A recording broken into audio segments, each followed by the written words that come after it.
So there's a major problem on YouTube right now that's going to put hardware guides at risk, and we really need to talk about it because the days of how-to videos might be coming to an end, and it's all Google's fault. Stay tuned. So everyone by now should be aware that views on YouTube are down substantially. This has been a prolonged problem that's been going on since roughly October of last year, at least for me that is. But ultimately, this problem doesn't just affect me. I've yet to talk to a content creator on YouTube that isn't affected.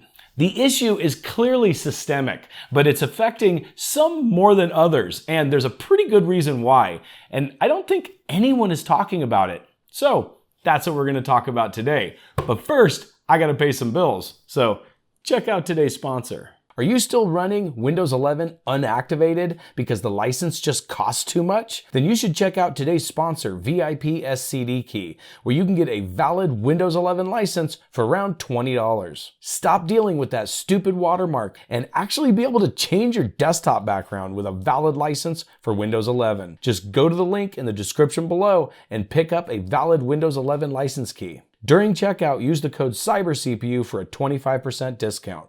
Once you have your key, go to your activation settings in Windows 11 and click the link that says Change Product Key. Enter the product key you just purchased and hit Activate. Now you don't have to deal with that stupid watermark. And check out the description for deals on not just Windows, but Office too. Now, on with the video. My channel has been down by 20 to 30% since October of 2025. But like I said, this problem isn't just affecting me. Linus Tech Tips is down by 15 to 20%. Austin Evans is down by 35 to 40%.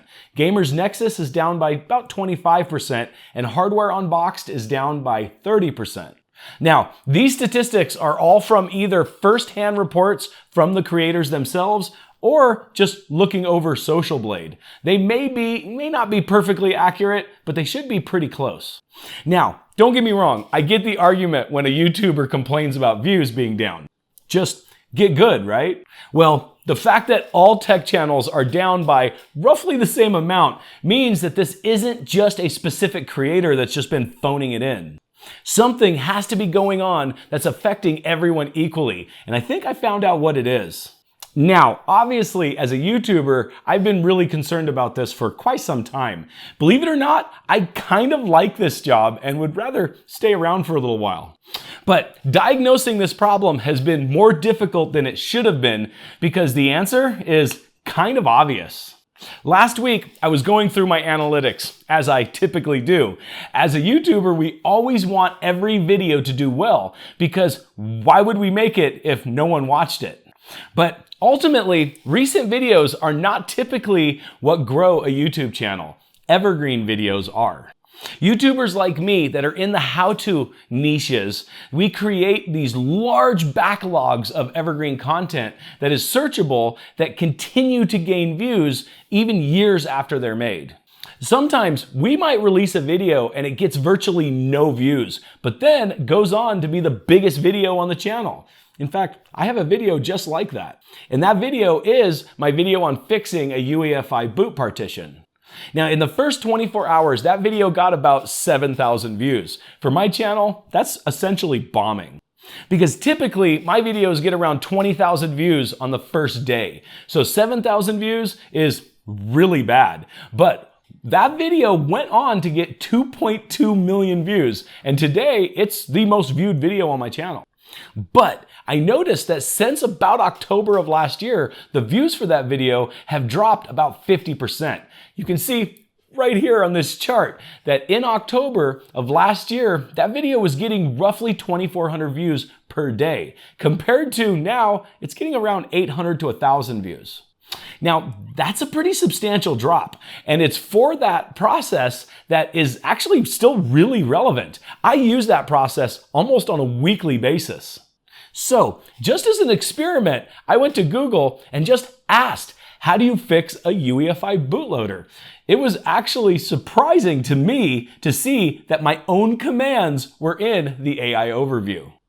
Now, if you're a technician, you know how I knew, because techs kind of have a fingerprint when it comes to how they type commands. Our capitalization, the temporary drive letters that we decide to use, or even the order in which we run the commands is usually fairly unique. Either way, the AI overview gave a step-by-step directions literally pulled directly from my video.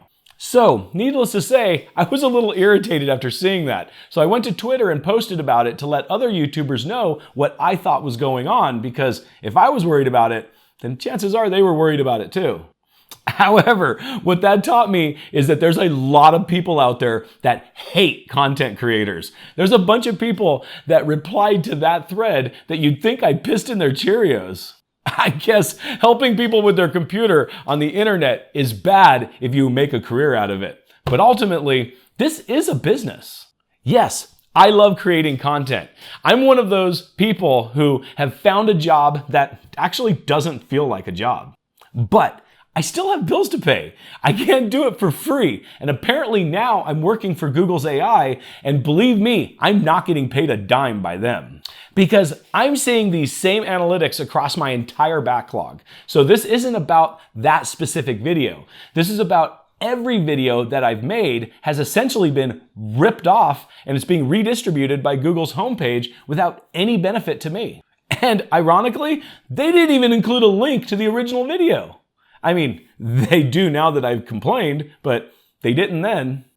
But either way, to say the least, it felt kind of plundered in a way, kind of like this weird form of indentured servitude where I spend hundreds of hours of my time and thousands of dollars out of my pocket to create content that Google can just rip off. And honestly, it all starts making sense because I'm not special. There's lots of YouTubers that make the same type of content that I make that are being ripped off as well by the AI overviews.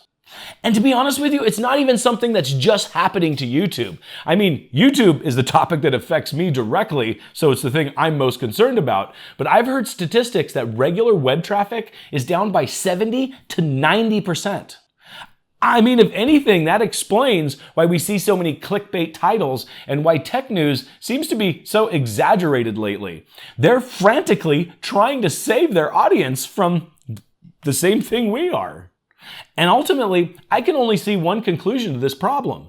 Google's obviously not going to stop ripping everyone off. So instead, what's likely going to happen is people are just going to stop making how-to videos, or those videos are going to be locked behind a paywall that the AI can't scrape. Because like I said before, my video on fixing a UEFI bootloader got 7,000 views in the first 24 hours. Then over a 3-year period, it collected 2.2 million more views. But videos I release today still get decent views in the first couple of days.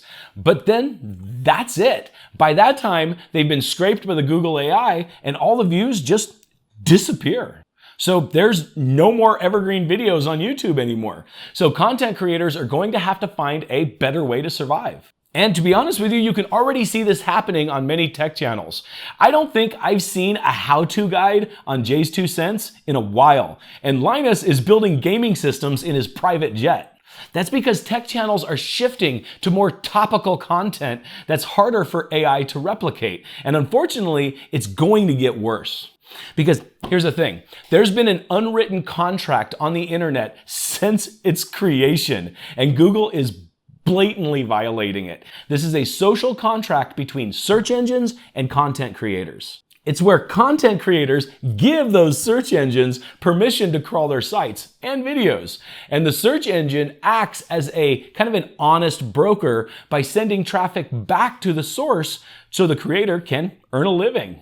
And this here is what has made the internet function for 30 years. But what Google is doing is currently shifting from a referral engine to an answer engine. So they still scrape websites and videos, but now they're taking that content from those websites and videos and just republishing it without sending traffic back to the original creator. And here's the thing, there's no way to opt out, at least not for YouTubers. And if websites try to opt out, they'll just get removed from the search index. So instead of losing 90% of their traffic, they can lose 100% instead. Google is transitioning from a bridge to the content you're searching for to the destination where the content can be found. The problem is they don't create any content. They steal it from everyone else.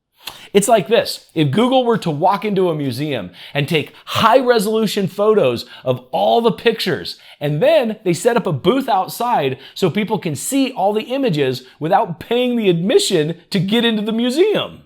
But like I said, this is already leading to people creating less content that can be easily plagiarized by AI overviews.